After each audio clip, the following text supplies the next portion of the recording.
Hello, everyone. Good morning. My name is Flavia Goldfinger, and I am a nutritionist and executive director from UC Brazil. Before we start this webinar, I will talk a little bit about UC, what we do and what we are. UC is a global network of both public and private sector scientists working together in a neutral environment under the highest principles of scientific integrity to generate, analyze, and communicate the science needed to improve public health and well-being, as well as environmental protection.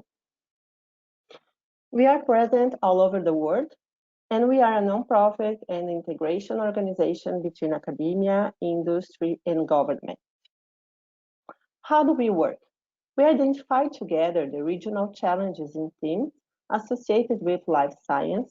We join the technical scientific capabilities of industry, academia, and government, and we favor a positive impact on public health and the environment. UC also contributes to achievement of the United Nations Sustainable Development Goals, where all our activities are based on one of these goals. The webinar today will be about sustainable nutrition from theory to practice. And about disclosure, the opinions expressed at the following conferences are from presenter, expert, and scientist, and do not reflect those of UC. All speakers had complete freedom to prepare their conference. Regarding general overview, you can use the chat to make your questions. And if there is any problem with the webinar transmission, don't disconnect because someone else will support the platform. We will have two coordinators today, Dr. Mauro Fisberg. He is a pediatrician and nutrologist, associate professor of medicine at the adolescent sector in the pediatrics department at Federal University of São Paulo, coordinator of the nutrition and feeding difficulties in PENSI Institute, fellow from Kellogg's Foundation and United Nations University, chair of the LANS Latin America Project on Nutrition and Health, and editor of Feeding Difficult Sector in Frontiers Pediatrics. And Dr. Fernanda Martins, she's a biologist and nutritionist, has master in public health, MBA in business management, post-graduation in food marketing, and she has worked at the food industry for more than 10 years, and is currently nutrition health manager for Latin America at Unilever. Here you have our media links. Please follow us in LinkedIn and Facebook, and visit our website where you can find all our publications and you can download it. Thank you very much for your attention, and I hope you enjoyed the webinar. Thank you.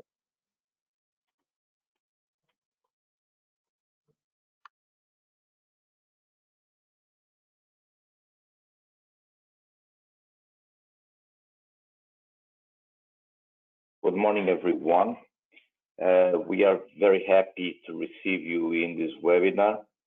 We are talking about a very difficult theme based on the transitional situation that we are facing all over the world, especially in the last few years, where we had a very difficult recovery from one of the most important economic crises that we have in this century. And now we are face to face with a very difficult situation that is facing a very strong pandemic all over the world. So many changes have come to our mind, and we have to discuss how to keep possibility of maintaining a sustainable nutrition when we have so many difficult situations. Based on the fact that people are losing their jobs, they are passing a very important situation regarding public health, public distribution of food, and so we'll have to discuss how to go from the theory to practice more than ever. We will discuss with one of the most important speakers in the world, and we are receiving people from all over the world. We have no people from Japan, from US, from Europe, from Latin America.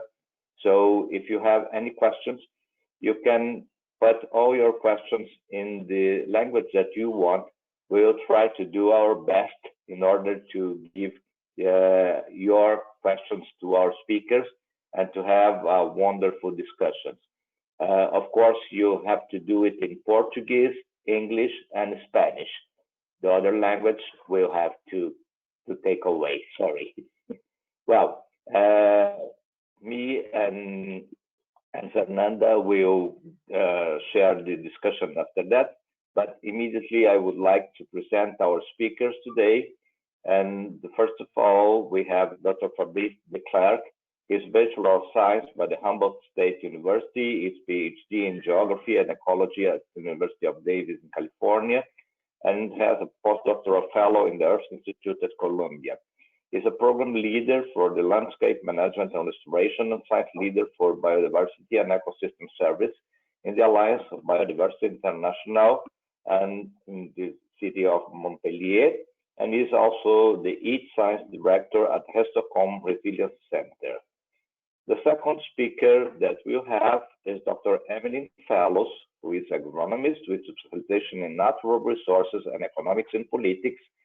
She is Director of Food Reform for Sustainability and Health, FRESH, a key project of the World Business Council for Sustainable Development. She has worked with Sustainable Agriculture Initiative, but endorsed several roles, including Head of Learning and Implementation and Deputy General Manager. She is now the co-chair of the Demand Generation Alliance, a member of the Advisory Board of Trade for Sustainable Development of the International Trade Center. And last but not the least, we have Dr. Madi.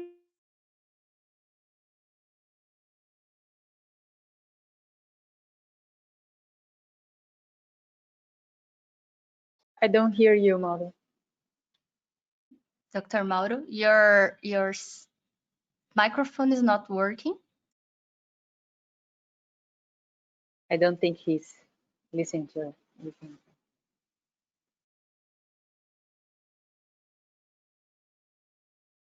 Maybe then I can. Of the last project that we saw. Okay.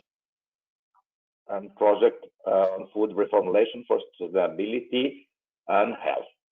We'll start with Dr. Fabrice, and Fabrice will go directly, and immediately after each one of the presentations, we go to the next one.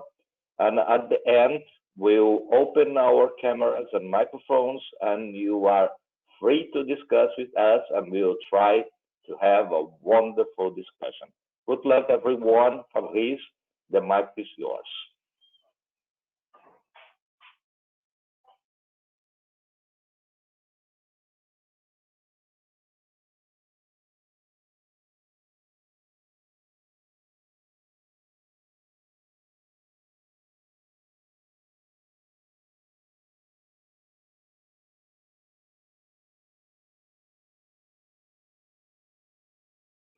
Great, thank you, Mauro. I'm assuming you can all hear me well? Yes. Yes, Fabrice, you can go on. We are seeing your slides. Good luck. Thank you. So hello, everyone. It's a pleasure to be with you. Fabrice DeClerck, Science Director at EAT, and I'd like to thank INSI for this invitation to speak to you on our perspectives on really what we think is a fundamental issue on why the food system has to change. I think just to introduce this, Johan and colleagues and we tend to start this with a very doom and gloom message, and just I think it is important to start with this message, though we will transition towards the solutions, and a fundamental belief that I know Emeline shares with me, that we have the resources to change, that the technology change, we just are lacking the political will, sometimes the imagination to change. But these problems are surmountable, but will require quite a bit of quite a bit of work. So what I think many of us in environmental sciences are recognizing is that we've entered a new era that we call the Anthropocene. And what's significant about this era is that the major driver of environmental change globally is now humanity, and that the consequences of that change are really putting into question several Earth system processes and their capacity to maintain a habitable space on Earth. I think a lot of us have been reflecting on this vis-a-vis COVID over the past several months. We've been impressed by the impact of COVID and also impressed by the response to COVID. But as devastating as COVID is on our economies, on societies, on our health, I think many of us are concerned that this is just the first wave of multiple waves that are really bearing down on us, and that these next 10 years will be decisive 10 years for the future of humanity. What we mean by the Anthropocene is that we're not yet bending key environmental curves, and that is recognizing that the planet provides us with a safe operating space that allows us to thrive, allows us to be productive, but that we're seeing significant change curves on multiple environmental variables that are typically planetary in scale. We used to be able to talk about environmental challenges as local. We're now measuring environmental change at the global scale. We need to bend these curves. And by bend the curves, in the upper left, you can see ozone. There was a concerted effort by policy, by private sector, by NGOs in the 1980s to recognize that we had an ozone problem. And collectively, we've been able to bend the curve on ozone. We no longer talk about ozone depletion as a major environmental problem. The problem is that when we look at freshwater resources per capita, these continue to decline dramatically. Cities like Sao Paulo in your own country, Chennai in India, Cape Town, that have now achieved zero water availability days, really, I think, emphasize this point. 80% of freshwater use is for food production. Number of dead zones in coastal areas, the second row on the left, used to be in the dozens in the 1960s. We now count more than 600 annual dead zone events in major deltas, including the Gulf of Mexico, driven in large part by nitrogen phosphorus contamination, again, primarily from food production. In Brazil, I know that you get much global attention for global forest loss, but we continue to see significant loss of forest, and with that, the loss of critical biodiversity, and reminding ourselves that this forest loss is not just about these unique species, but also that these carbon-dense ecosystems are really the first line of defense against climate change, which in the bottom row continues to increase, and we're not on target to bend that curve by 2050. So what environmental scientists are flagging to us is, again, that these trends are now globally measurable, and that despite, I think, a lot of the rhetoric around the need to change the environment, we're not yet seeing fundamental signs that we're bending the curves on environmental loss. Food is a major driver of these curves. It's 20% of climate change, it's 80% of biodiversity loss, it's 80% of forest loss, it's 80% of contamination of water by nitrogen phosphorus, and it's 80% of our use for food production. So food, how we produce food, what foods we produce, and where we produce them is really a key lever in being able to bend these environmental curves. We're also seeing on the consumption side, which I know many of you are deeply involved with, that food is also showing some important signs of failure. The number of people who are critically hungry, 2 billion, has been rising, in large part this year driven by COVID, in large part previously driven by escalation of human conflict, and increasingly driven by climate change, as seen in Mozambique, Zimbabwe, Puerto Rico, and several other countries. At the same time, the number of people who are struggling with diseases related to overconsumption, obesity, overweight, are rapidly increasing. 2 billion adults are obese, an unacceptable 41 million children are struggling with weight control and the diseases associated with that. So food, which is just so intimately linked to us society, so intimately linked to us and our individual health, and is our most proximate relationship with nature, really is struggling to be a fit for purpose on those domains. So food is fundamentally failing us on environment is the primary source of degradation and of poor health. Ironically a bit, as Johan will remind us, is that food is also going to be the primary victim of this change. Climate change will have significant impact on our capacity to provide enough foods and the right kinds of food. But I think the point that I really want to hit home is that food is our best bet as a solution. And I'm fundamentally convinced that concerted action in how we produce foods, what foods we produce, how we process and sell these are the brightest spot in terms of delivering solutions to resolve these issues. I do want to emphasize that in addition to, I think, what we're seeing on environment, that the health issue is not one to be taken lightly. We talk about a global pandemic in terms of COVID.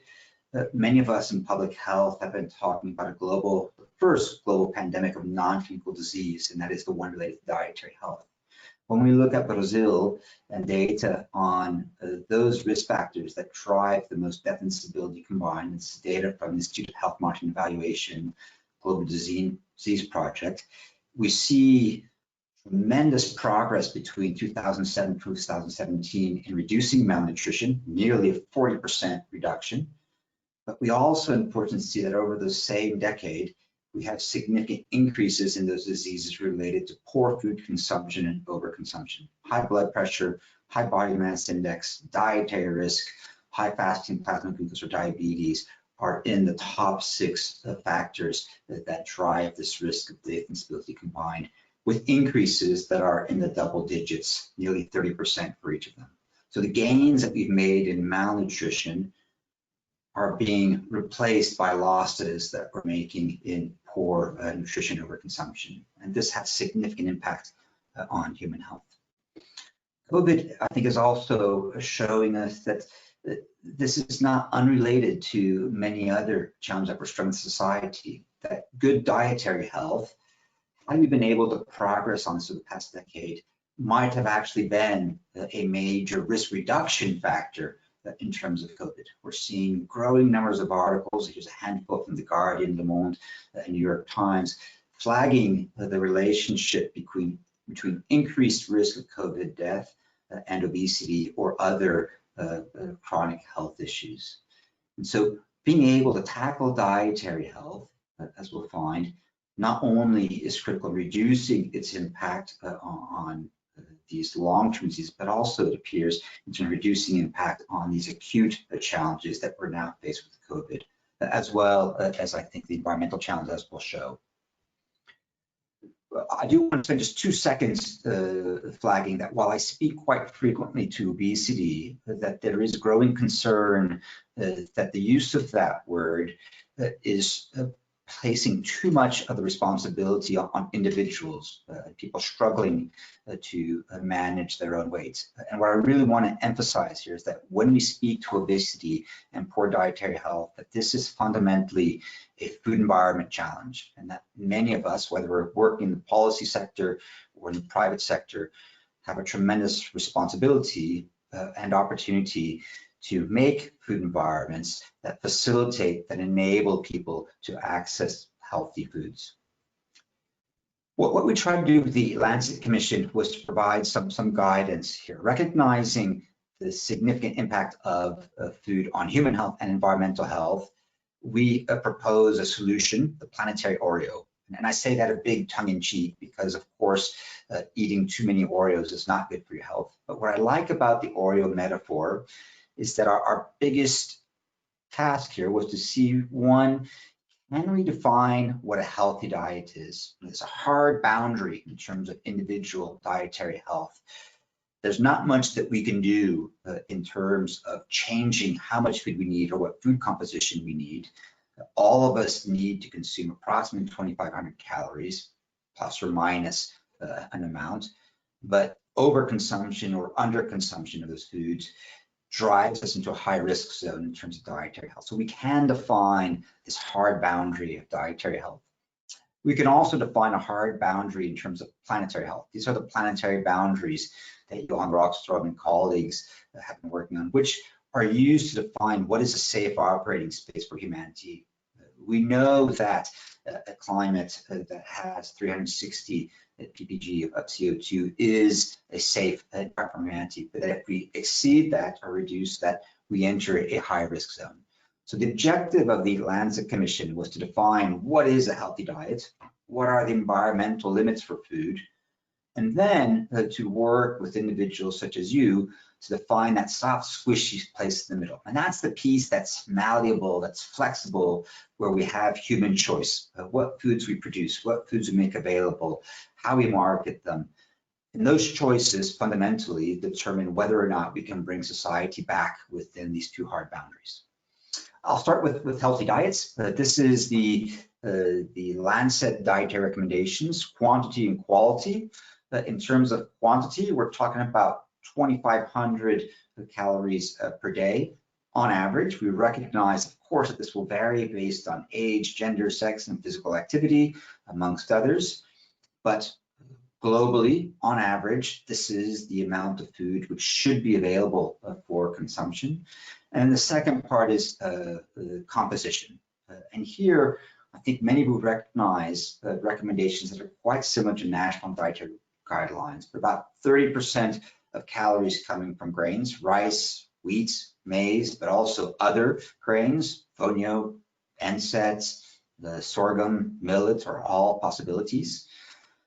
Relatively small contributions from tubers and starchy vegetables, 0 to 100 grams per day. A minimum amount of 200 grams per day of vegetables, up to 600 grams. A minimum amount of 100 grams per day of fruits, up to 300 grams. Dairy, we're referring to 0 to 500 grams per day. I'll come back to the animal proteins in just a minute. 0 to 100 grams per day of legumes, 0 to 75 grams per day of nuts, and then 0 to 31 grams of sugars. We recognize that a lot of attention has been placed on the meat portion. I prefer to speak to weekly values for these foods, since I think many of us are not eating every type of animal protein every single day.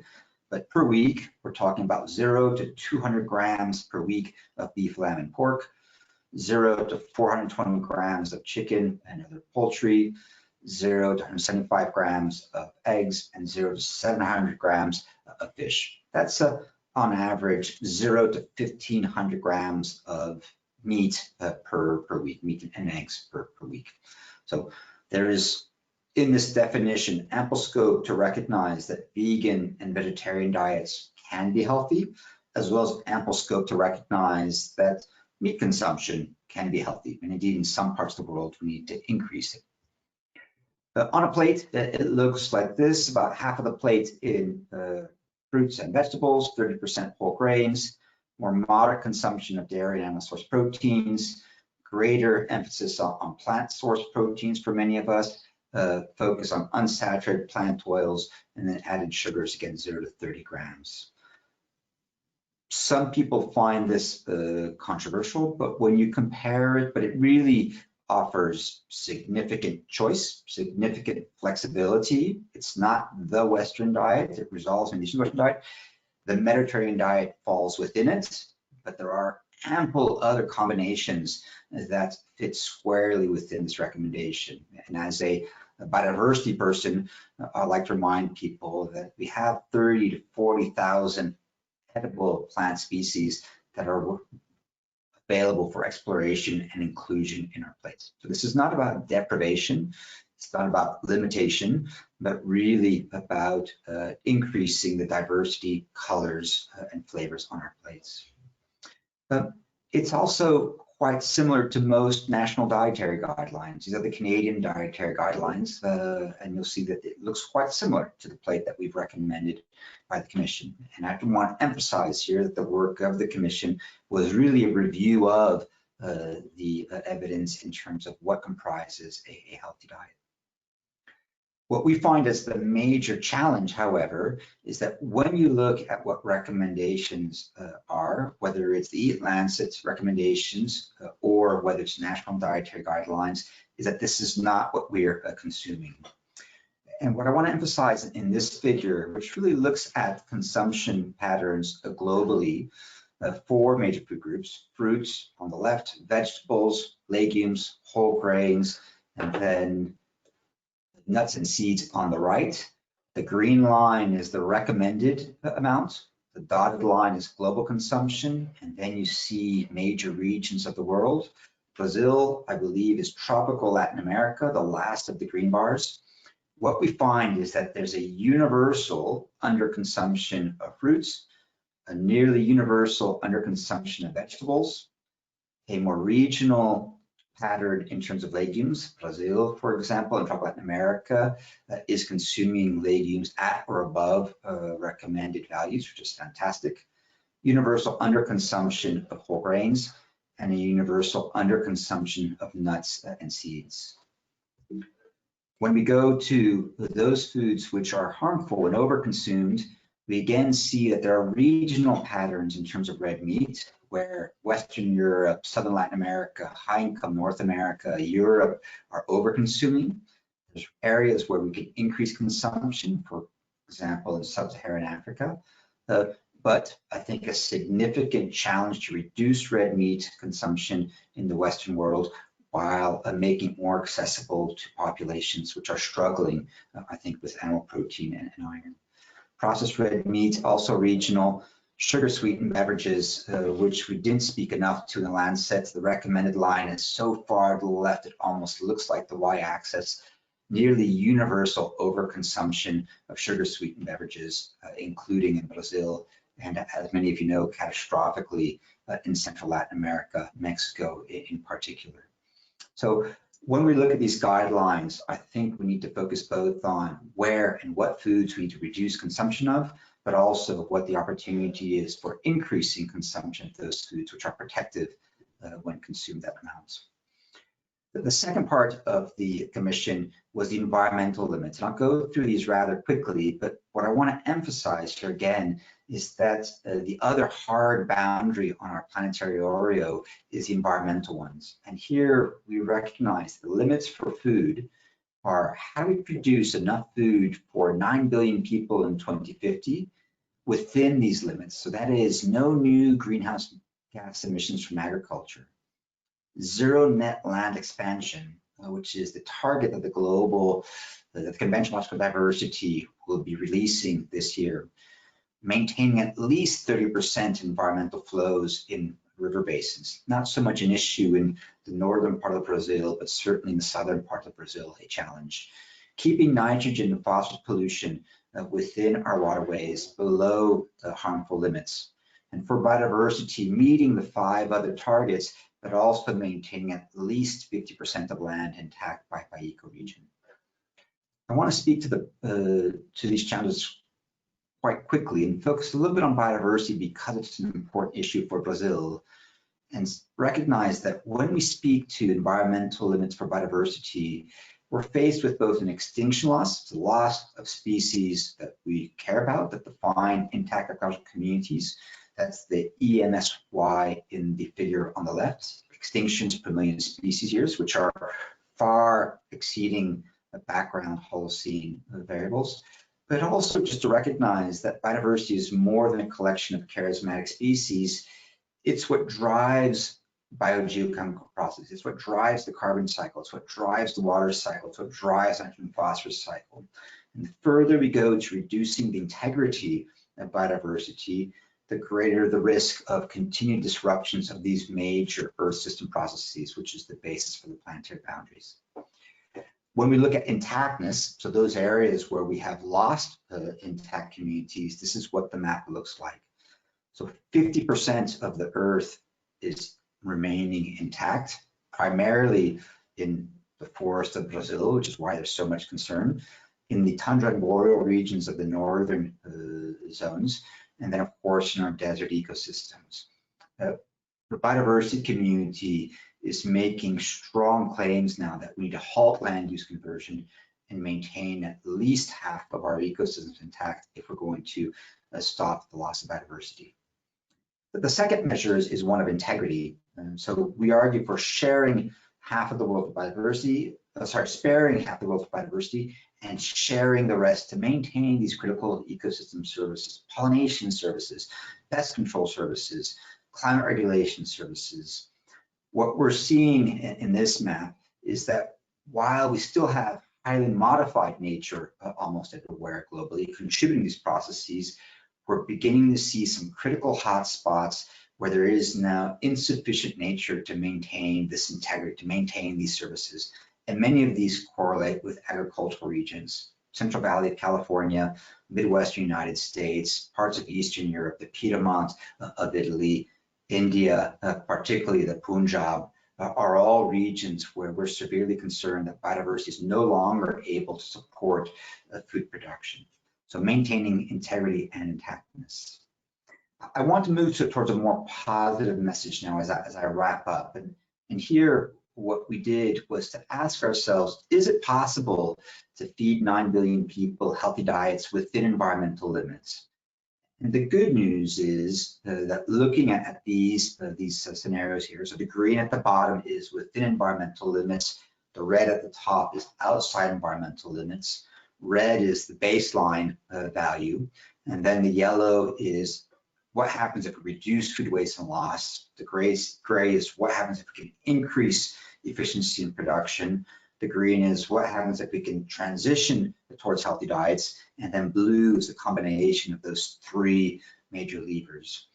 And what we see is that the combination of reducing food waste and loss, shifting towards healthy diets, and improving production practices brings us into the green zone. So we see that concerted efforts on these three fronts does allow us to make important progress on environment. And for those of you who are nutritionists, this shift towards healthy diets is a key element in that environmental ambition. So healthy diets would reduce 11 million premature deaths per year and would make important contributions to bringing us in with environmental limits. There's 5 major things which we flagged in the commission which need to happen. One is serious commitment and action on healthy diets. And that is, we see that dietary guidelines are not working in changing behaviors. We need commitments, concerted action to help make this transition. I think that this is impossible without contributions from the private sector. Second, produce quality food. We are now overproducing those foods which, when overconsumed, are bad for us. Red meat, sugar, and even the grains, rice, maize, and wheat. We are significantly underproducing fruits, nuts, vegetables, and whole grains. This is where we need to invest much more in creating demand and supporting agricultural communities in transition to producing those foods. 3, make agricultural regenerative. Intact nature will be significant in contributing to reducing environmental loss, but with 40% of the globe under agriculture, we're simply not going to be able to bend the curve on environment unless we recognize that farmers are our best bet at putting carbon back in soil, keeping carbon vegetation, improving water quality. We need to recognize the efforts of farmers and reward their efforts in making agricultural landscapes, not just places where we produce food, but places where we produce environmental benefits. 4, spare half of the earth for nature and share the rest. We need to halt land expansion and we need to be much better at integrating biodiversity within agricultural and urban landscapes. And finally, number 5, to have food waste and loss. I want to conclude on this point in saying that dietary challenges from current diets, healthy diets, have huge benefit to human health, probably even greater now in the presence of COVID, and that this transition would allow us to avert 11 million premature deaths per year, or about a 20% reduction. And second, that feeding 10 billion people a healthy diet within safe planetary boundaries is completely possible and will improve the health and well-being of millions of people and allow us to pass on their children a viable planet. I'll stop there. I'm looking forward to the conversation and thank you for your attention.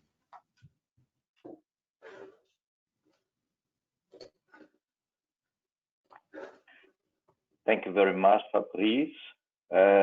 Wonderful presentation, and a lot of discussions have already appeared in our chat. So we go directly to Emeline, and so we can start the presentation.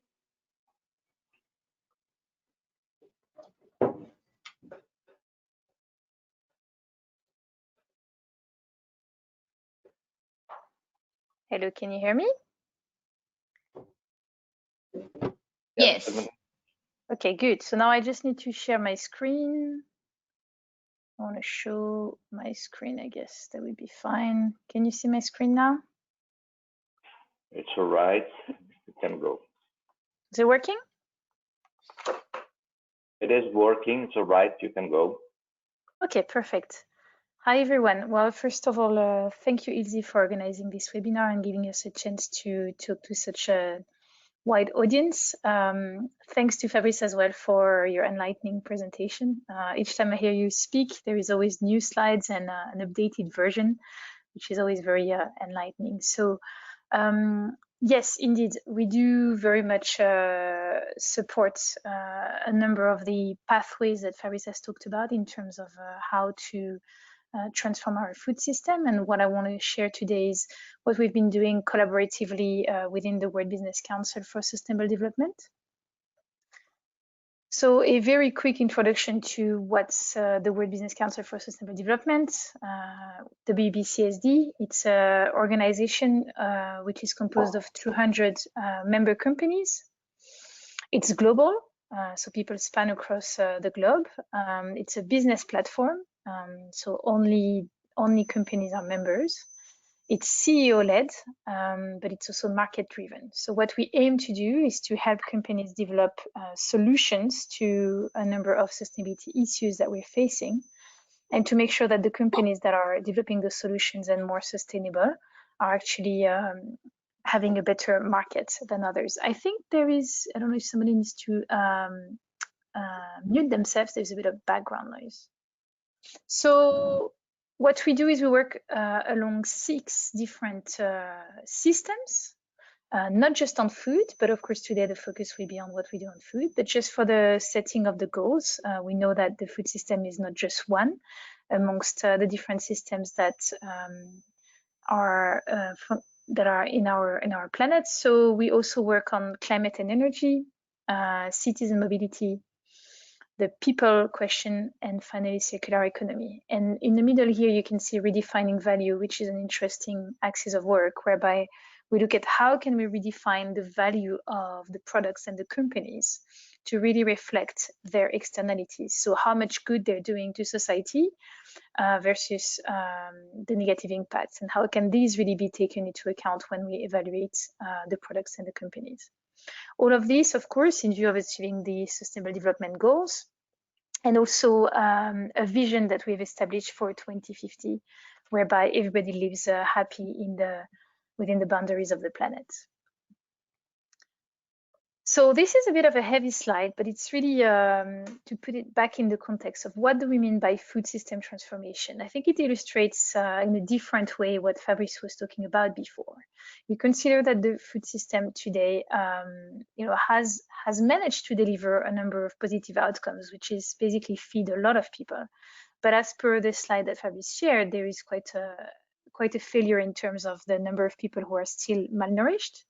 And also, of course, the fact that we're exceeding our planetary boundaries, and really we have reached already the limits of what we can, where we can live in terms of climate change and biodiversity loss. So we have developed in the end of last year a CEO guide to food system transformation, which has identified 4 direct pathways and 3 indirect pathways for a food system transformation. The first pathway has to do with agricultural transformation while restoring the environment. So it's basically moving away from an agriculture that only looks at ecosystems as a pump, but rather that really works more in cohesion with the environment, and that delivers positive externalities. So we actually have ways to create agricultural products that in a way that actually captures CO2, carbon, but also that delivers positively for farmers and for nature. So that's the first axis. The second axis is the equitable value distribution. How do we make sure that we give enough money to the farmers, the people who are actually at the very beginning of the food value chain, who are feeding all of us, but who often actually go hungry? The third pathway is dietary shifts, or in other words, healthy and sustainable diets, and I will develop this a bit further. And the fourth pathway is food loss and waste. As Fabrice was saying, 30% of the food today is lost or wasted, which means that, if you put it differently, that 30% of the arable land today, of the biodiversity that we use, of the water that we use, all of that ends up in a trash. It has been declared actually as a national battle by the Chinese president a few weeks ago. And in fact, it should be a national battle for all of the countries.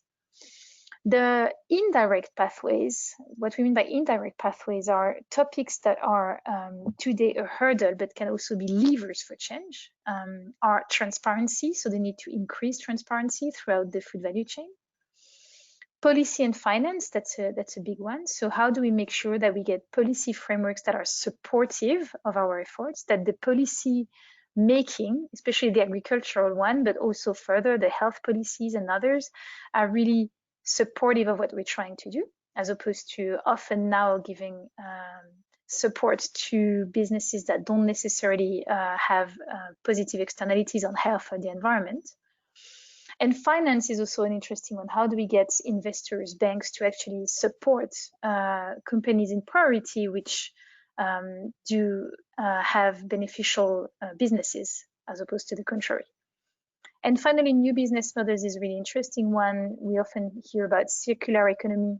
There are many ways now to work throughout the value chain, which would actually allow for a much greater and better environmental and social outcomes. So you will see here below some of the about 80 WBCSD members which are active in just in the food space in WBCSD. So now we want to come to, and this is going to be a bit similar to what Fabrice shared, but I think maybe to put a bit of a slight relativity to what Fabrice was talking about. We often hear people pushing back on the Eat Lancet as being the Bible or the targets that we should aim for.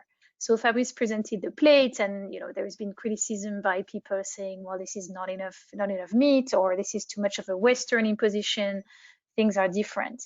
Well, what we like and what we've been doing is actually to compare the targets that are being provided by different publications, including the Eat Lancet, but also others, the World Health Organization targets, the FAO targets, the Follow and Fable targets, and also, as Fabrice was sharing, the national dietary guidelines as well.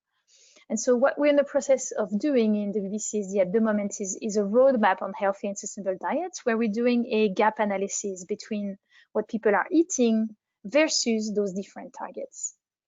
What is clear is that whatever we consider, whatever end target we consider, if we are more or less strict on the amount of meat that we want to eat between the Eat Lancet and WHO or FAO recommendations, is that the directions are absolutely the same. We do not eat and therefore produce enough variety of nutrient-rich plants across fruit and vegetables and nuts and legumes, by very far, mostly in all of the regions.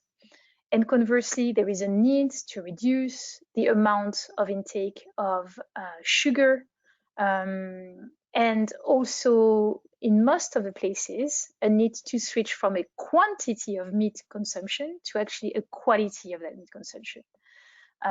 So here we get back to the link between consumption and production, whereby there is meat that can be produced in a way that is not just respective of the environment, but also actually contributes positively to the environment and to farmer livelihoods. And that's the one we should give priority to in terms of consumption. And probably we don't need, or we shouldn't be eating 2 steaks a day, but less of that, and meat that is produced in a sustainable way.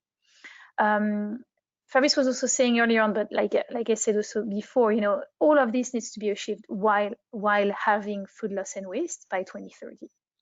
So this is in terms of targets. Now, what we've done is when we benchmarked what people are eating in different countries versus those different targets that we can consider, we found that there were 4 main gaps, which now constitute the work streams of our work on food. The first gap has to do with what we call positive nutrition. So making sure that the nutrition of processed food is more positive than what it often is today. That means basically reducing what's less desirable in the processed food, which is sugar and salt and trans fats, but also increasing what is good in food, which is the nutrients, which is the fiber that you can get in whole grain. So all of that is one stream of work that we're tackling together with our member organizations, of which Unilever is one, and you will hear Mariska very soon talk about some of the work that she's doing as well. The second piece is the one we talked about before, the sustainable protein work, which is along two paths, and I'll get back to it in a second. The third one is plant-forward food. As said before, the need to increase the diversity and total intake of nutrient-rich plants. And last but not least, a big piece of work we're starting now is on consumer behavior change, because one thing that the companies can do is reformulate and change their product portfolio to make sure that there is more positive nutrition and a more diverse set of proteins and more plants in the food. But it's not going to go anywhere if people don't want to buy it and continue to eat something else. So a big chunk of work is about how do we work with member companies and beyond, actually, with all of the stakeholders across the value chain and also outside, to find actions that really will lead to a change of consumption towards more healthy and sustainable diets. So I just give here an example of the action areas that we've identified under each of them, and this is work in progress in the roadmap we're developing at the moment. But if you want, the first section, 1A, is about positive nutrition. So we've identified two axes of work: improving the nutrition and environmental profile of food offerings, and also innovation in food processing and supply chain management. Then it comes to protein. We have two axes here, which is increasing the share and diversity of plant-based foods. No, sorry, that's plant-based. So how do we do that? We can increase the proportion in the products and meals, but we also need to work across actors in and outside the value chain. Then the third one is about protein. So it has two axes. How do we expand the production and of healthy and sustainable alternatives to animal protein sources, but also how do we improve the sustainability performance of animal-based proteins? We'll talk about that in 1 second. And finally, as said before, supporting consumers to choose and access healthy and sustainable food. So it has to do with communication strategies and organizational behavior. And of course, one of the barriers is really, how available and how affordable are more healthy foods. So that's a big piece of work to do as well with the companies and with other stakeholders. So I want to deep dive a little bit into the protein piece. We published in January a report which is entitled Protein Pathways, where we looked at what are the key pathways to a more sustainable protein production and consumption. We looked at two considerations. Here you will see greenhouse gas emissions, and the next slide is biodiversity. So the order of the potential impact of those different pathways varies a little bit on greenhouse gas emissions and biodiversity, but overall we've identified the following ones. There is space where government action is needed in terms of ensuring zero land expansion, afforestation, and there is space where business leadership can lead, and some where both actually converge. So dietary shifts is an important component, as said before, reducing meat intake where the intake is actually way beyond what's needed, but also increasing the intake and the production of plant-based proteins. But then you also see here in terms of production, and that's a big area of work, especially in Brazil, which is a big producer of meat actually. There is a lot that can be done to make animal production much more sustainable. It has to do with crop and animal productivity. It has to do with the use of regenerative agriculture, both for pasture land and arable land. And it has to do with on-farm insetting. In other words, how do you use some of the byproducts, so the ruminant enteric fermentation, and in order to use it and, for instance, develop biogas and biofuel plants. All of these can lead to achieving our targets by 2030, but we need to basically nail all of those. So finally, what do we do? What does collective action mean, and how do we orchestrate this? So in WBCSD, we actually work against 5 different types of products altogether. The first one is standard setting. So I gave examples here of the outcomes of that work when it comes to healthy and sustainable diets. For instance, we're working on a responsible business pledge that will be signed by a lot of companies, and also the healthy and sustainable diets roadmap. So this is how to set a standard for better. The second stream is the development of tools, practical tools that the companies can use. For instance, the food loss and waste calculation tool we developed, or just released a couple of weeks ago, a protein impact measurement framework, which allows every company to compare different types of proteins and their impact on health and the environment and socioeconomic parameters. Then we work quite a lot as well on advocacy and access to public sector and global stage. So this is basically, as I said before, there is a lot that the companies can and should be doing on their own, but we also really need policymakers to step in and to install a level playing field that will allow people to compete on doing better, basically. Then we also work on coalitions and industry partnerships. So try to bring in whomever is working in the same direction and try and be stronger together. So we're working now on a demand generation alliance with the Global Alliance for Improved Nutrition Gain. We're also in the process of developing a Better Meat initiative to see how we can promote better meat towards consumers. And finally, knowledge provision and sharing. So this has to do with the publications that we do, the case studies that we share, and of course, all of the information that the people share in the work streams. I think I am done with this presentation. We'd be happy to take some questions afterwards. But before that, look into what Mariska will have to share with us. Thank you. Thank you, Emeline. It was wonderful, and we will go directly to Mariska. Just a reminder that you can ask your questions directly on our chat, and immediately after the last presentation, we will go to the discussion, and you can ask your questions in English, Spanish, or Portuguese. So you can be free to discuss in your own language. Thank you very much. Mariska, we are welcome. Yeah, thank you also for having me in this webinar. I need to go back and see to the first slide. Can you see the slides? I also see the little panel. I can't get rid of that, I think. The little panel. Yes, there is a small delay, but you can go directly, okay? Thank you. Okay. Well, I will present to you indeed, especially how our industry is treating the whole plant forward movement. And although indeed there are really Unilever examples in this presentation, I also try to include indeed examples of other companies in this presentation. I don't think I need to dwell on this a bit, because indeed Brice already showed really well that the food system needs to be changed, and that food is a very strong lever to optimize both human health, but also to make sure that we don't exceed the environmental boundaries. But we also showed that indeed the changes that need to be done to change the food system are indeed that we need dietary shifts, we need improved production practices, and we need to reduce food loss and waste. In this presentation, I mainly want to focus on the dietary shifts.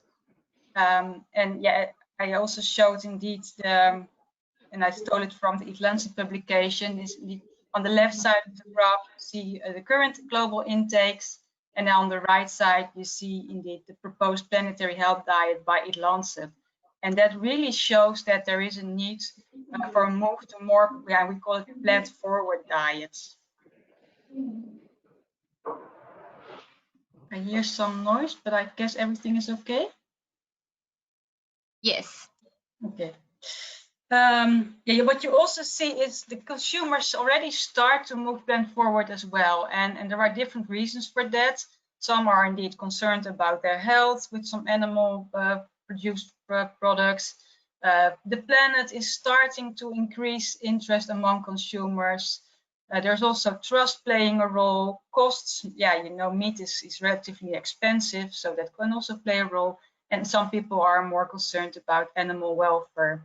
And on the right side, you see an example of a survey that was executed in the UK, which also clearly showed that indeed, yeah, the reason why people are moving towards more plant-forward diets.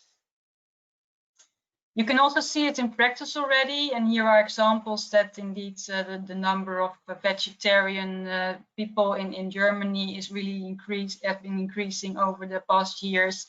That the people in France are reducing their meat consumption, and yeah, and so on. And you see it across the whole world that there is a move going on already.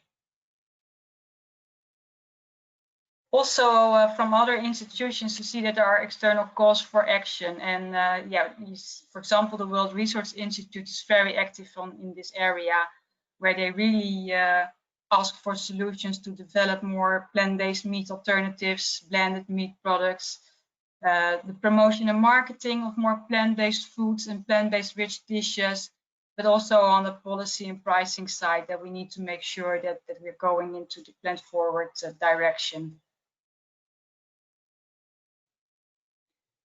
You see indeed also that the opportunity is huge, and for example, the data that are published by the Plant-Based Food Association and Good Food Institute really show that in the US that the sales of the plant-based alternatives is growing and much harder than their regular products.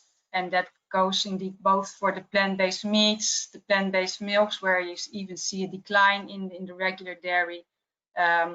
So it's really for plant-based foods in general. Not only in the US, also in Europe, you really see that the purchase and intake of plant-based foods yeah, is becoming much bigger over time. Yeah, I use the term plant-forward in this presentation a lot instead of plant-based, because with plant-based, I mainly refer to foods and ingredients as such, while with plant-forward, I want to stress that it emphasizes and celebrates plant foods, but it's not limited to plant foods per se. So plant-forward is more or less overarching the whole spectrum from flexitarian to vegan diets. But we need to be aware that with the move to plant-forward, there may be risks of yes, with regard to nutrient intakes. It Lancet really highlights that vitamin B12 and vitamin B2 may become of stake, but we have also seen publications that addresses other nutrients that people really need to pay attention to: vitamin D, omega-3 fatty acids, iron, calcium, and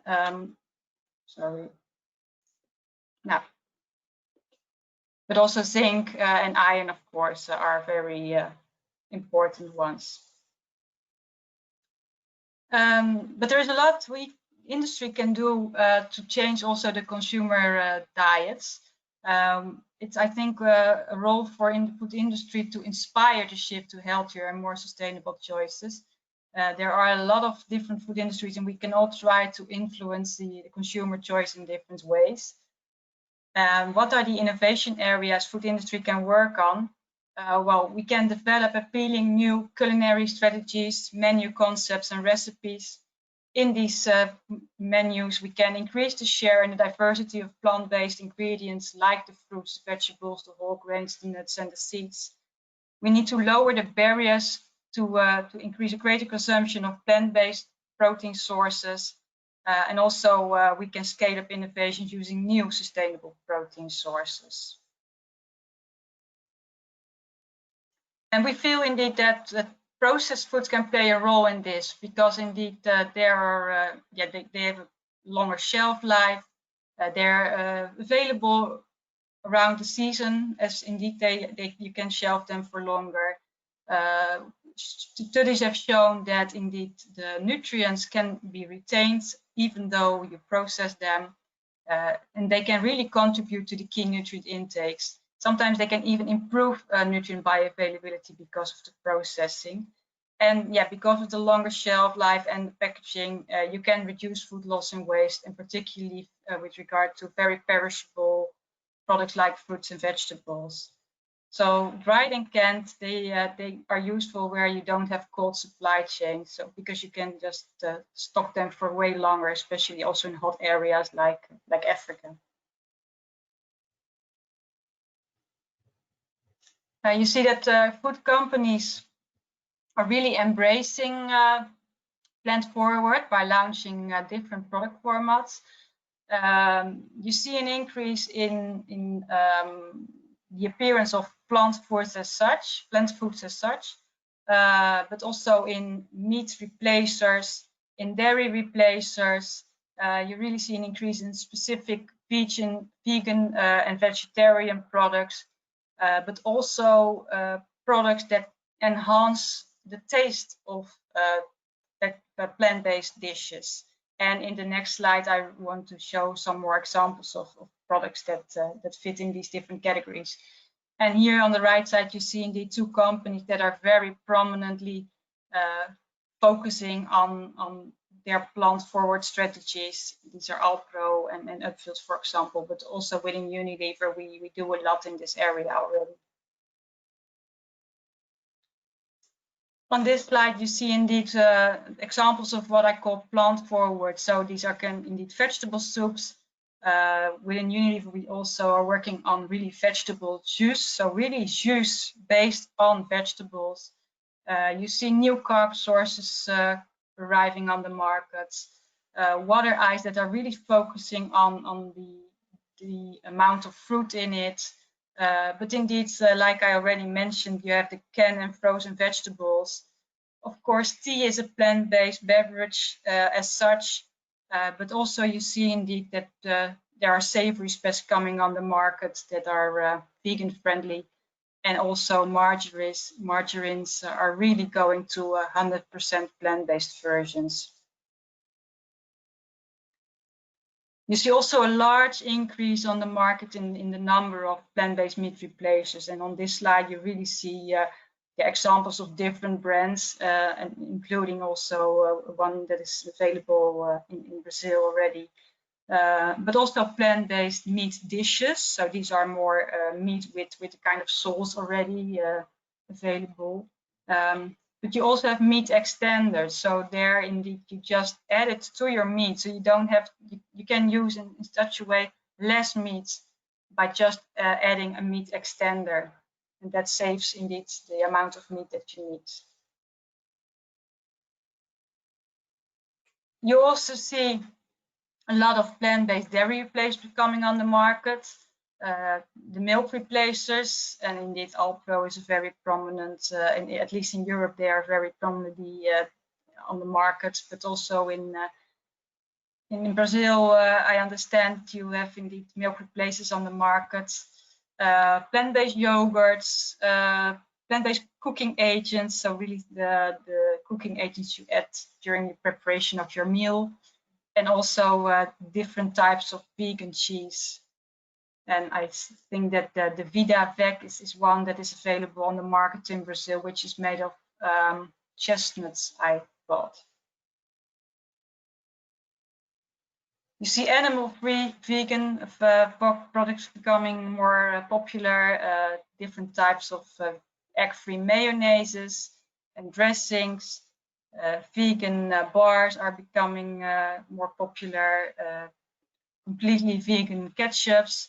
But I think also a very large increase in the ice cream sector, where you see more and more dairy-free ice cream varieties coming on the market.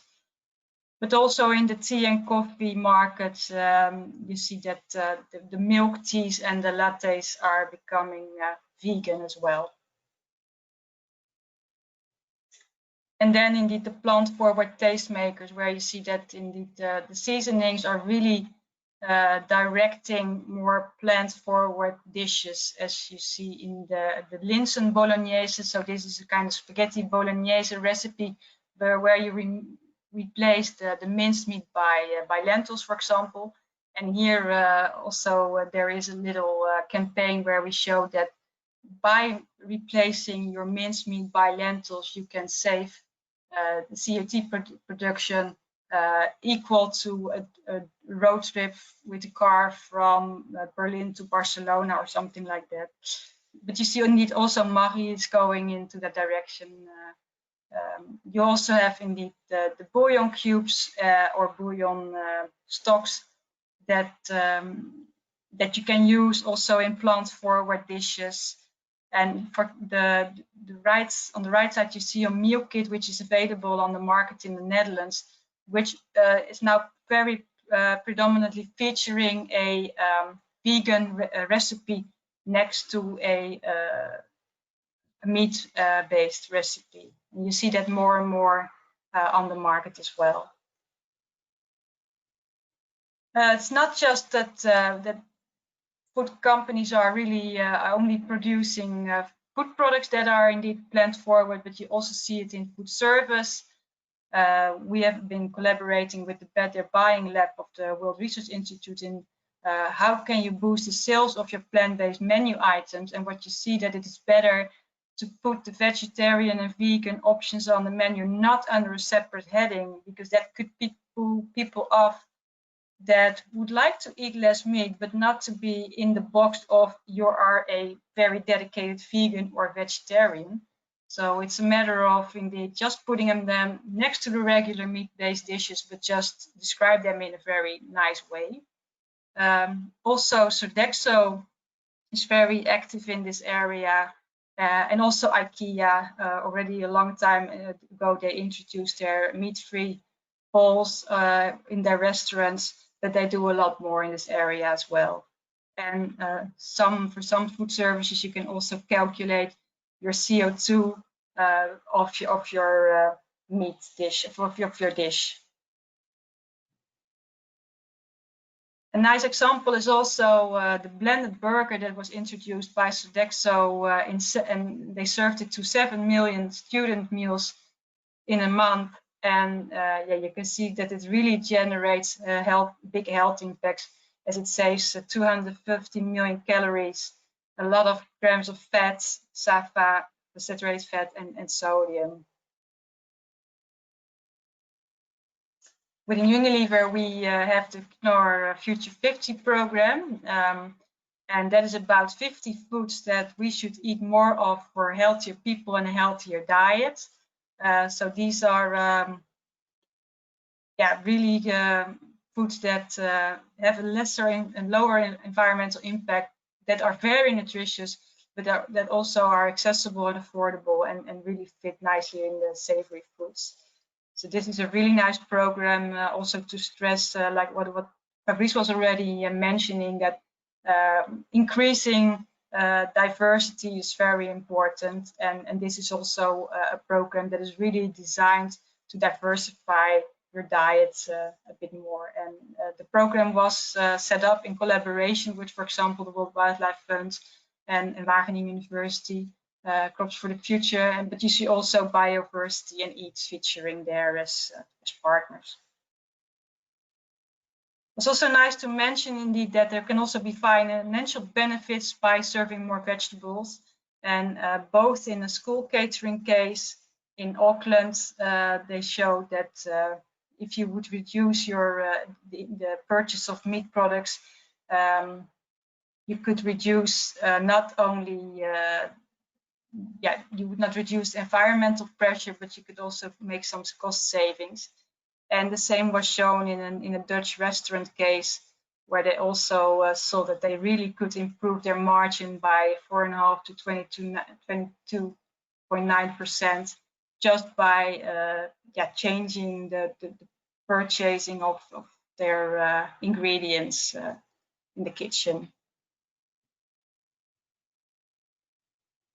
Another example is the playbook that the World Research Institute recently launched, where they indeed list 23 prioritized behavior change interventions that the food service sector can use to encourage diners to select more plant-based plant-rich dishes. And this is really a very interesting report that you can just download, and that can help you yourself in implementing interventions with regard to product placement, presentation, promotion, or people to change into more plant-rich dishes.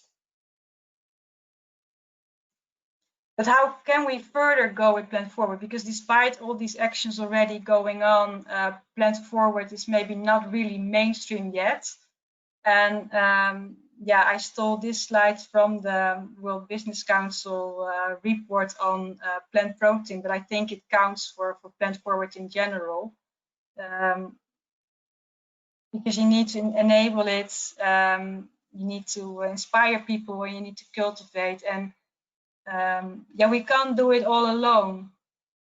So you really need to collaborate to enable these dietary shifts to more plant-forward diets, and that should include the consumer, of course, consumer organizations, but we also need to include there the national governments, regional, local, city governments, academics, civil societies, NGOs, and food. Only together we can really make the change that is really needed. And this is what I wanted to share with you. Thank you for your attention. Yeah, thank you so much, Mariska, and all actually for the presentation. I think many interesting informations were sharing today, so very nice to hear all of you. It's clear then that the way we currently produce, consume, and waste food is not sustainable and neither healthy, I would say. So we indeed need a food system transformation, as was mentioned. We are now getting questions from the audience. So we have several questions. I will try to be very short in those to allow more people to ask questions for you. The first one, there is no one person specifically, so please feel free to reply it if you feel you can. It's about organic food. So the question is, do you believe organic food can be better in nutritional and environmental aspects? And should this indicate organic as better food than the conventional one? Who wants to touch this point?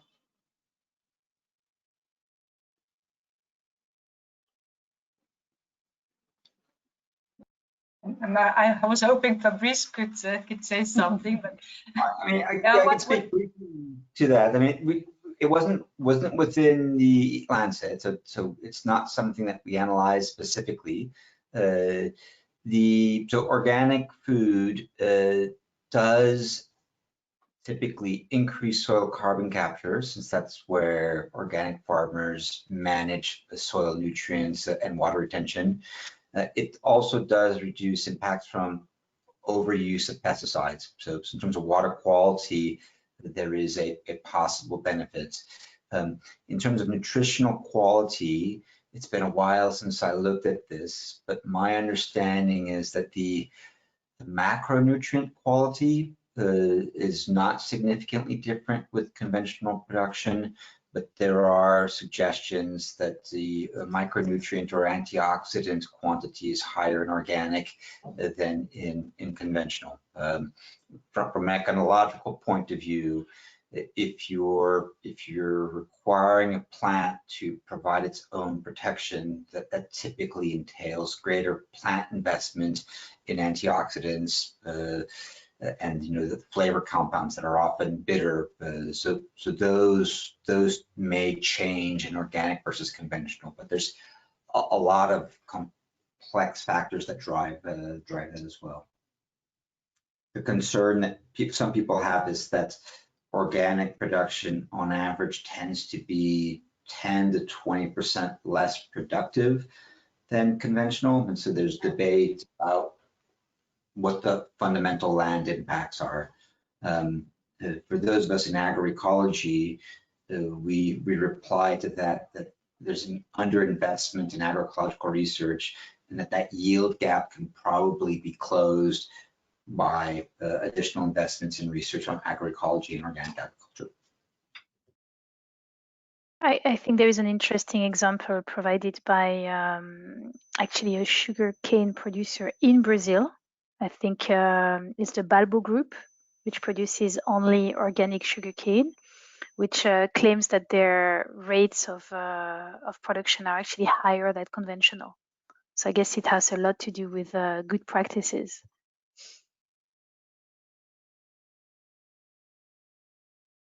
Quite often that yield gap is in the initial 10 years, and people suggest that gap gets closed over 10 years. But again, there's good practices are a core part of that, as Emeline flags. There is a question.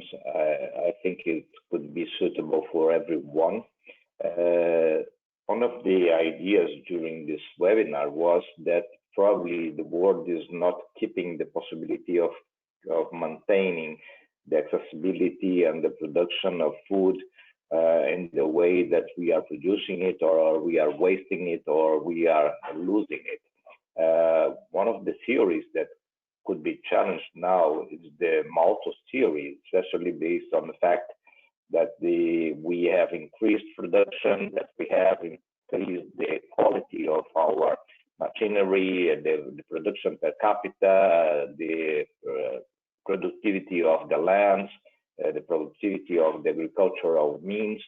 But we have seen at the same time that we have a lot of challenges.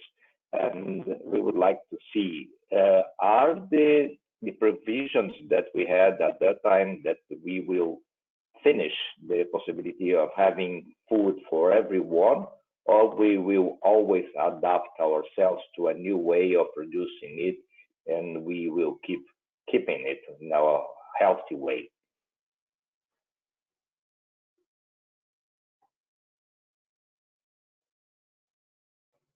That's a big question to answer, Yeah. Dr. Fisberg.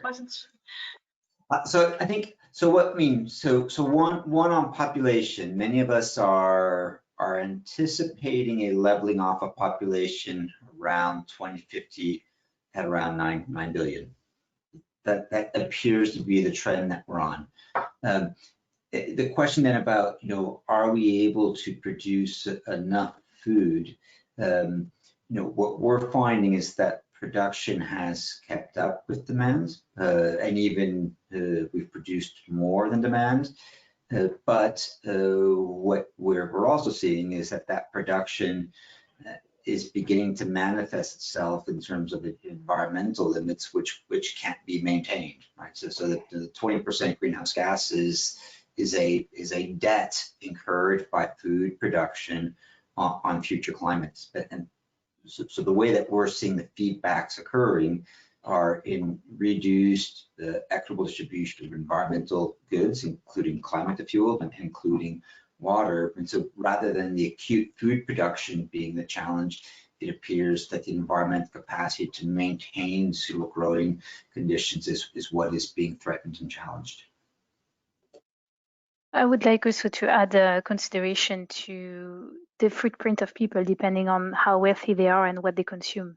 Because we often hear, as you said, Malthusian approach saying, we need to limit population. And by the way, this often happens in the developing world. So, the developing world should stop having so many people. But actually, if you look at the ecological footprint of people, and I just have here a WWF estimate, it's actually the footprint between, a Qatari or Danish person is about 10 times the one of a Gabonese or Malian person. So it's not just about the number of people, it's really what they eat, how they live. And that's why, again, the dietary shift is really an interesting lever, because your impact is very different depending on what you eat and what you waste. Yeah, related to complement that, Emeline, right? The caloric consumption in the Western world is 3,800 calories per day compared to 2,500 calorie recommendation. So that's a 30% overconsumption and environmental impact that I think we're often not as cognizant of, that we recognize enough as part of the environmental challenge, as well as the health challenge. Yeah. And there is a question linked to that, because, well, it was presented that we should then move maybe to a more plant-based diet. So this is for Mariska, but I also think the other two can jump into that. It's what are the barriers to produce and market the plant-based products to make people really choose them? Yeah, well, I think indeed the fact that for a long time products were really marketed as vegan or vegetarian, so there is a kind of stigma that you are a bit like of a that you also then need to have the vegan or vegetarian lifestyle with it. So now I think it will be better to just address the more flexitarian way of living, that it's perfectly fine not to completely get rid of the meat or the dairy out of your diet, but just eat less of it. And like, not sure it was Fabrice or Emeline saying it, focus more on the quality rather than on the quantity. So it's really about reducing rather than getting the meat out. And yeah, a lot of people also think that the meat is really bringing taste to your meal, and that is also something we need to change. We need to show that also completely plant-based recipes and dishes can be very tasty and can also bring all the nutrients that you want. And yeah, for example, people may be afraid that if you change your diet and get rid of the meat, that you may have a lack of vitamin B12 and iron. But if you compile your diet well with enough attention, it is possible to eat less meat and dairy and other products that are animal based, but still to have enough of the nutrients that are normally provided by these products. So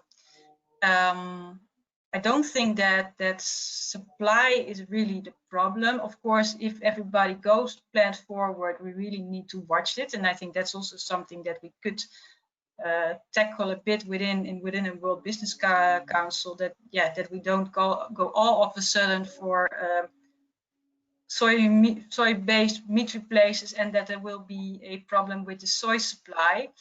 But I think the demand and the consumer behavior is still the biggest hurdle to really get everybody a bit more towards plant-forward diet. So the nudging of consumers is really something I think we need to focus on. And maybe to expand on this, what shapes the demand of people is quite complex. It has to do with what is the norm. So, you know, I read and hear that Brazil is a country where, you know, meat is central to the plate. So it has to do with your culture, but also the groups you identify to. As Mariska was saying, people, we really should not be opposing, you know, meat eaters versus not meat eaters, because this is not helping. I think you have ways to diversify your protein intake, and you don't have to fall in a category of one or the other. That's important. Then there is also education. You know, you need to learn how do you cook a vegetarian alternative. I mean, there are a lot of Brazilian dishes that have vegetarian alternatives. The ferroda, I don't know how you pronounce it, exists in vegetarian, but I guess, you know, when you're used to cooking something, you just do it this way, and it takes a bit of effort to change it. So all of that requires quite some work. And on the business side, there's been a lot of effort done. I remember being in a conference last year that said, do you remember when soy milk and soy-based products tasted like paper? It's not the case anymore. So there's been quite some improvement, but there is still some improvement to be done, honestly, for it to compete. And finally, a watch out is that potentially plant-based protein alternatives have less of an environmental impact, but it's not always the case. So we have to look as well at the production practices, of course, and more importantly, the health outcomes as well.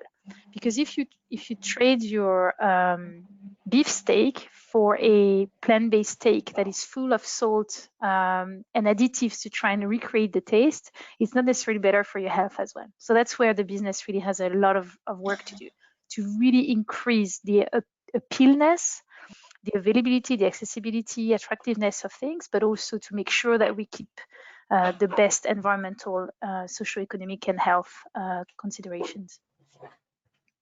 I think especially in some countries like South America, Brazil, Argentina, meat is very important as a commodity. So it's not very easy sometimes to do the shifting, especially based on the fact that we produce a lot, we have to export, and we live on that. At the same time, we are the first or the second producer of soy in the world, depending on the year, but usually we do not use it very much. We usually do it for animal food, or especially for production of different products, but we do not eat directly, and we are great producers of that. At the same time, we do export a lot of meat to other countries, especially Europe, Asia, and US. But we do not have very easy facilities on changing our trend. Usually, the younger people or the most people with the higher socioeconomic level, they have some trends in changing for or flexitarian or vegetarian and sometimes vegan, but it's not very easy to reach the people from older ages or the young children, especially in our countries. But at the same time, we have seen countries that are shifting very, very fast their ways of eating, especially based on health problems and based on the modern ideas, like Israel. We have almost 20% of the population there that are vegan or are full vegetarian. So I think we can see some shifting in the ideas, but it's not very easy sometimes to keep the way that we are producing some items as commodities, at the same time changing the idea of reducing products. We were discussing with Frans Koch in Holland. They are the greatest producers of milk in some places in Holland. At the same time, they are trying to reduce the intake of milk. So we will have always a fight between government ideas and problem and industries, at the same time healthy problems. Yeah, that is why we need collaborative action, and we also probably need policies to make that change possible, also on a farm level already, that you can really also stimulate meat producers maybe to go into more plant-based production. So it really requires a lot of stakeholders to be involved to get this whole transition really more mainstream, let's say. Yeah, and maybe linking to that, sorry, do you want to make any point? No? Go away.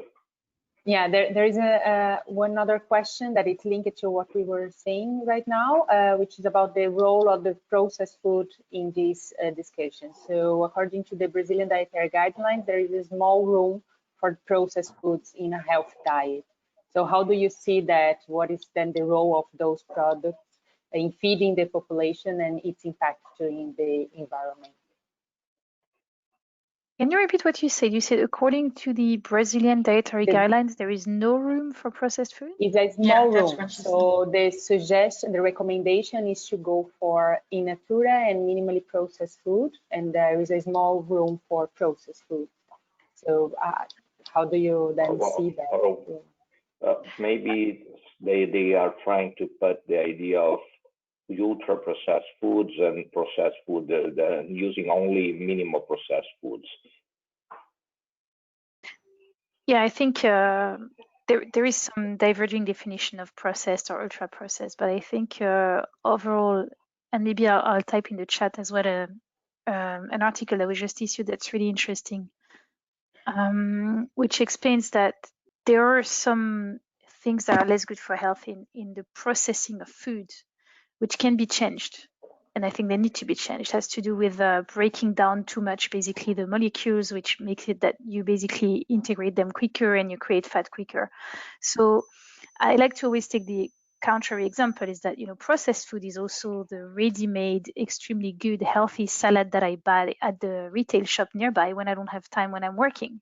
So processed food is not just the hamburger and the French fries. And I guess this is really where we have to work on is, there is an ample margin for processed food to actually increase the healthiness of what it's doing. And some processed food is already, quite healthy. I mean, take yogurts when there is not too much sugar in it, for instance. So I don't think it's about processed or non-processed, but it's about the choice of the processed food and making sure that the companies walk the talk and that this processed food is more healthy. So it's the nutrient content of the products, rather than the processing as such. A nice kind of starting, nutrient rich and zero food waste.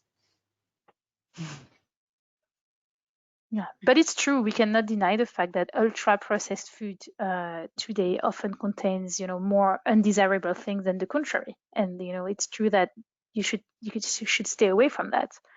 And that's why we in WBCSD we talk about healthy and sustainable diets, which we believe needs to be a combination of fresh things when you have access to them and processed things that need to be healthy and sustainably produced for the rest. So there is we know that the world is moving towards more convenience food.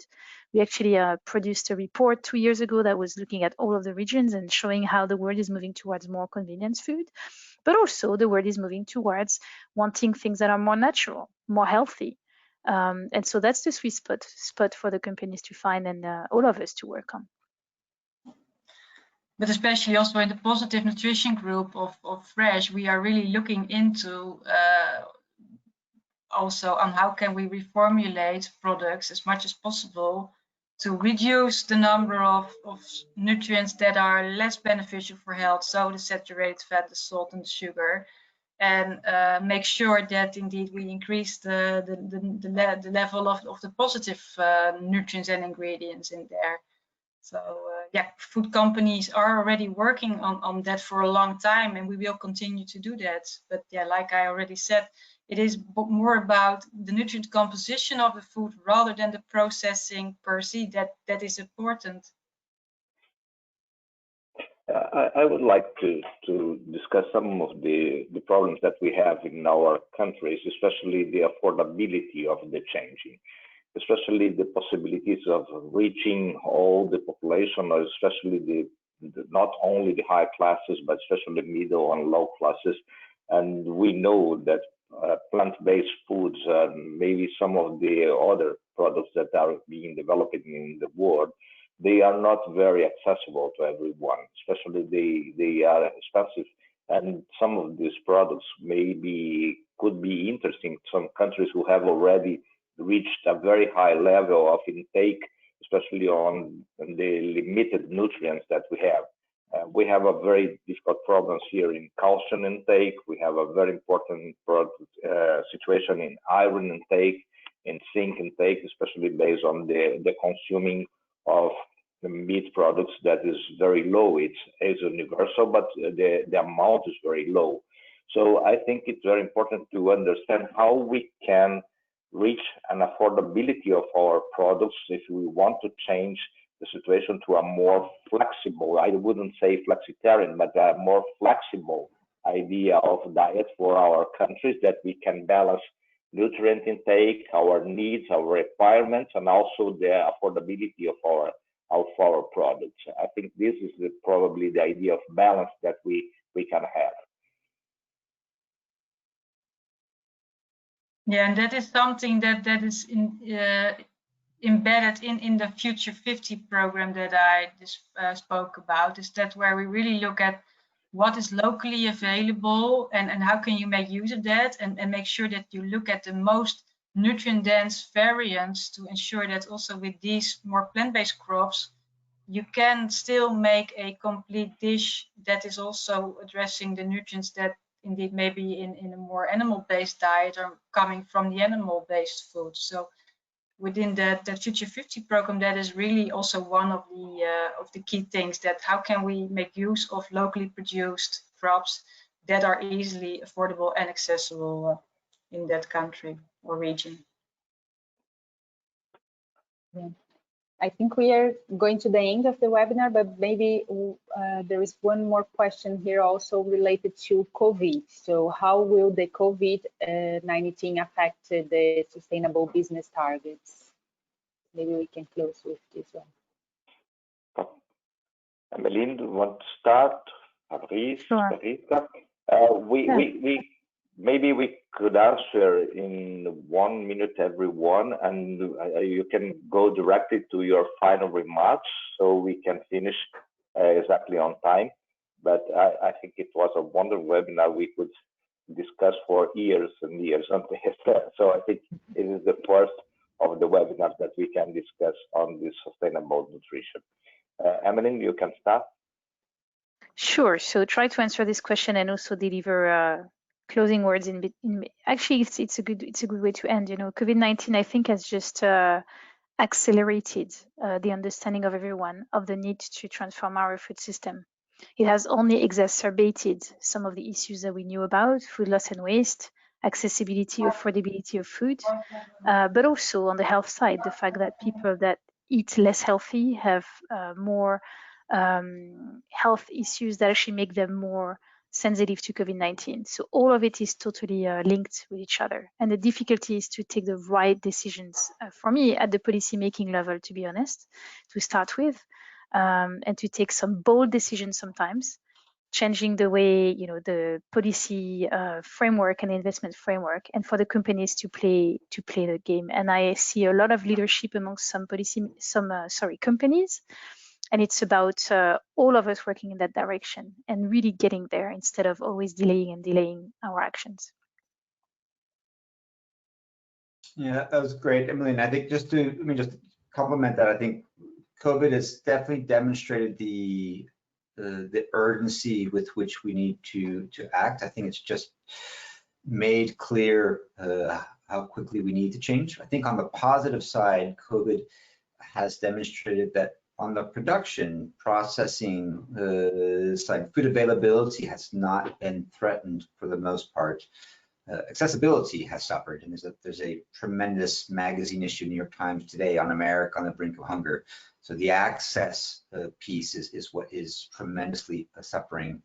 And I think it's also flagged, again, as we started earlier on, is that the healthy foods and healthy societies are the cornerstone of a resilient society. So I think the work that we're doing to try to ensure that people have access to a healthy diet, same produced, is so fundamental that it's encouraging to see all of you wanting to work on this and wanting to be a part of that challenge. Yeah, indeed. In addition to indeed the need for changing the food system, we also see is indeed how important it is to have a healthy diet, to at least make sure that your base immune response is at the right level. So I think food and healthy food is even more important than it was before. So yeah, that really shows that we need to work towards healthy and sustainable diets to make sure that we can do that still for a long time, especially with this increasing world population. So let's just continue our work. Fernanda? Yeah, no, I think it was a very nice presentation. We show that we need to act now, and I think that's the good part, is that there are some ideas that we can already implement to help to produce and to consume and to waste less food, and to consume and produce more sustainable and nutritious food. So I think it's now a matter of this collaboration with all the actors to make it really happen and change the situation that we are facing right now. Yeah, so thank you for the nice presentation. I think it's very important to finish with some words in Portuguese. I think that our speakers have already done a wonderful presentation, e eu gostaria de terminar dizendo que esse é webinar do Wilson Brasil, da Força Tarefa do Estilo de Vida Saudável, e eu queria agradecer especialmente aos nossos speakers, a doutora Mariska Dodge, a doutora Fabrice DeClerck, a Emeline Fellus, e a organização do Wilson Brasil, a Flávia, a Grazi, e especialmente a toda a Força Tarefa do Estilo de Vida Saudável. We would like to finish especially with our final especially thanks to our speakers, Mariska, Fabrice, and Emeline, and we hope that this would be the first one of this wonderful theme that it is the sustainable nutrition, especially when we need to come from the theory, especially getting to the practice, and especially with the spreading of the news for everyone. Thank you everyone for this wonderful morning, afternoon for everyone. and we wait for you in the next webinar. Thank you very much, and we'll see you soon. Thank you. Yeah. Thank you. Bye. Thank you. Bye. Bye-bye. Bye-bye, everyone. Thank you.